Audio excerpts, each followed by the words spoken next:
Moving on to other news now, and it's 100 days since fighting started in Sudan between the army and the paramilitary rapid support forces.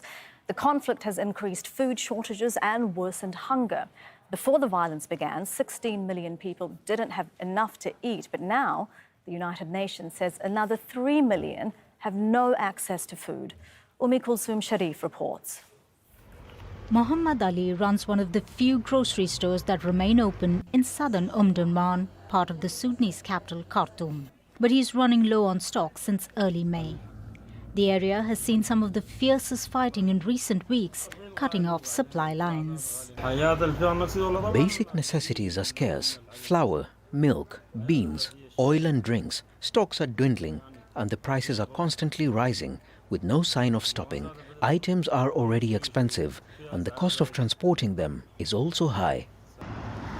Most businesses have either run out of goods or have shut down as the security situation deteriorates. The violence has left millions of people trapped in their homes. Our situation is dire, especially economically. Many people haven't been paid or received a pension for more than 3 months. People are struggling to get by, and who knows what will happen tomorrow. For the nearly 3 million Sudanese displaced within the country, mostly from Khartoum, a meal is a luxury they can't afford. About 1/3 of the population didn't have enough to eat before the conflict began. Now, the World Food Programme says more than 19 million people are facing food shortages. Aid agencies say fighting, looting and a lack of access to affected areas are hampering efforts to deliver aid. This is one of the most complicated humanitarian responses anywhere in the world at the moment. Insecurity is making it very dangerous for humanitarian workers to push further into the country. So the first thing that we need, ideally, is the conflict to end. If that doesn't happen, then we need to at least ensure that there is humanitarian access and safe passage so that we can move into places like Darfur, into the Kordofans, so that we can reach the populations in desperate need at this time. First, the war in Ukraine caused food prices to soar, making basic goods unaffordable for millions of people worldwide. Now, an internal conflict has aggravated conditions for Sudanese, pushing millions to the brink of starvation. Um-e-Kulsoom Shariff, Al Jazeera. And our correspondent Mohammed Val is joining us live from Port Sudan. Mohammed, no signs of the conflict abating despite numerous rounds of talks. That's right, Emily, and that's the main problem here for the civilians, that there is no light at the end of the tunnel for most of them. They have seen negotiations here and there in foreign capitals, regional powers trying to intervene and so on, but they haven't seen a genuine will on the part of the warring parties to end this conflict anytime soon. There is this zero-sum game being adopted by the two sides, each one of them thinking that they can definitively crush the other side and finish them. And for the civilians, they're not concerned by this. It's not their business. They want their life to get better. They want relief. And one of the main issues in Sudan here for civilians is children. The situation of children in Sudan is of utmost concern to many organizations here. And I'm here with our guest today is Ted Shayban. He's Deputy Executive Director of UNICEF. Ted Shayban, thank you very much for being with Al Jazeera.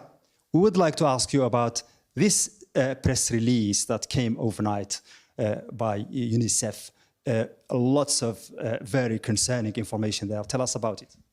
We're here on the 100th day of a conflict that has visited unprecedented harm and pain to Sudanese children and their families.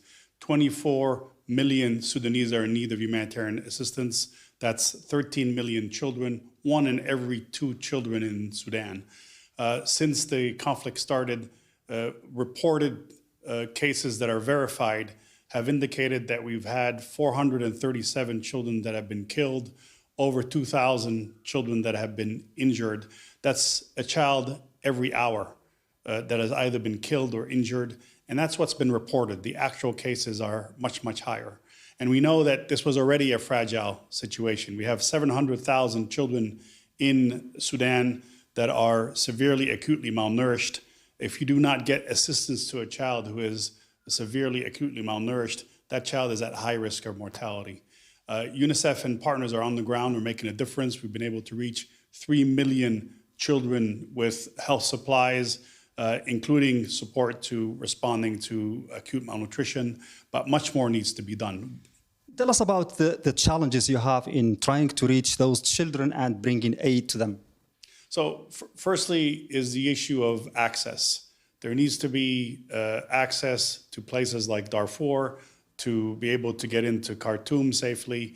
And part of the work that we have done over the last 2 days is to build on what the country team has done in country and enter into further discussions with the authorities on the ground so that bureaucratic impediment to access visas, travel permit, stay permits are simplified for us to be able to get into the areas where the children are most at need. We, of course, are providing the support already, but we need simplified procedures to be able to do this even more easily and more regularly.